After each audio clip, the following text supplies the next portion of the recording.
Consistent, ये तीन चीज मिल गया।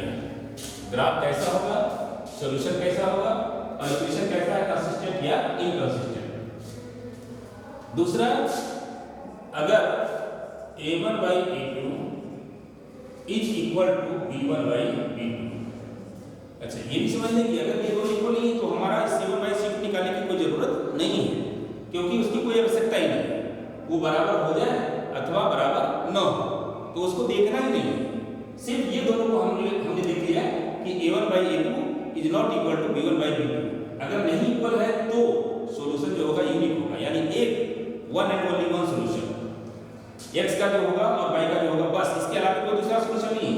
लेकिन अगर linear equation in two variable का एक इक्वेशन का अगर निकालेंगे तो उसमें क्या पढ़ा था हम लोगों ने 9th में कि इसका सॉल्यूशन कैसा होगा, तो मेनी इन्फिनिटी सॉल्यूशन होगा, क्योंकि x का वैल्यू वेरी करेगा तो y का भी वैल्यू वेरी करेगा। लेकिन इसमें नहीं, दोनों इक्वेशन को एक ऐसा वैल्यू होगा जो दोनों इक्वेशन को सेटिस्फाई करेगा, और x का एक ही वैल्यू होगा और y का भी एक ही वैल्यू होगा। इसीलिए इसको कहेंगे सॉल्यूशन इज यूनिक, यानी unique solution. These equations have unique solution, और दोनों इक्वेशन कैसा है, कंसिस्टेंट। फिर a1/a2 is equal to b1/b2, तब ये डिपेंड करेगा c1/c2 पर। तो हो सकता है कि c1/c2 इक्वल नहीं है। लेकिन तीसरा कंडीशन फिर a1/a2 is equal to b1/b2 and equal c1/c2। ऐसा भी हो सकता है कि अगर ये दोनों इक्वल हो जाए तो तीसरा भी इक्वल हो जाए, लेकिन अगर ये दोनों इक्वल है तो हो सकता है तीसरा इक्वल ना हो। यानी कुल मिलाकर के ये तीन कंडीशन है। अगर ये दोनों इक्वल नहीं है तो c1/c2 की कोई जरूरत नहीं है, बराबर हो अथवा ना हो, ये यूनिक होना ही है। लेकिन अगर ये दोनों बराबर हो गए तो फिर ये c1/c2 पर डिपेंड करता है कि c1/c2 इक्वल है अथवा नहीं है। तो ये नहीं है और ये है, तो ये तब होगा जब हमारा लाइन पैरेलल होगा, यानी इस सिचुएशन में आने के बाद दोनों लाइन किस तरह से जाएंगे, पैरेलल।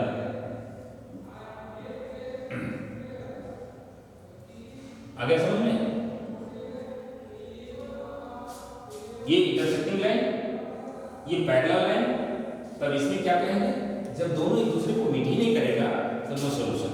कैसा सॉल्यूशन हो जाएगा, नो सॉल्यूशन, और ये हो जाएगा इनकंसिस्टेंट।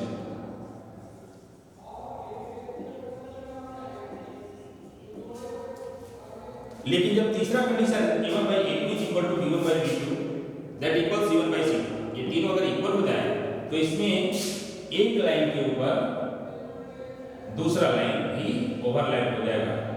ये मान लीजिए इस तरह का, ठीक है। यानी ये सिचुएशन कब आएगा, जब ये तीनों का कोएफिशिएंट a1/a2 b1/b2 और c1/c2 ये तीनों का रेशियो जो होगा क्या होगा, इक्वल होगा।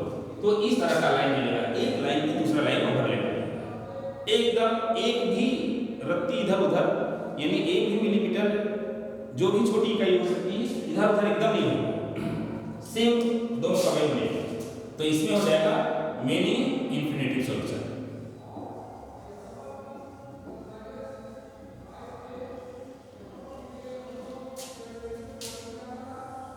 और ऐसे में इसको भी कहेंगे कंसिस्टेंट। अब देखिए कि कंसिस्टेंट इनकंसिस्टेंट किस आधार पर हम लोग करते हैं। इसमें क्या हुआ, यूनिक सॉल्यूशन, यानी एक सॉल्यूशन है, इसमें तो नो सॉल्यूशन, और इसमें मेनी इन्फिनिटी सॉल्यूशन। तो इसको दो पार्ट में बांट सकते हैं, सॉल्यूशन है और सॉल्यूशन नहीं है।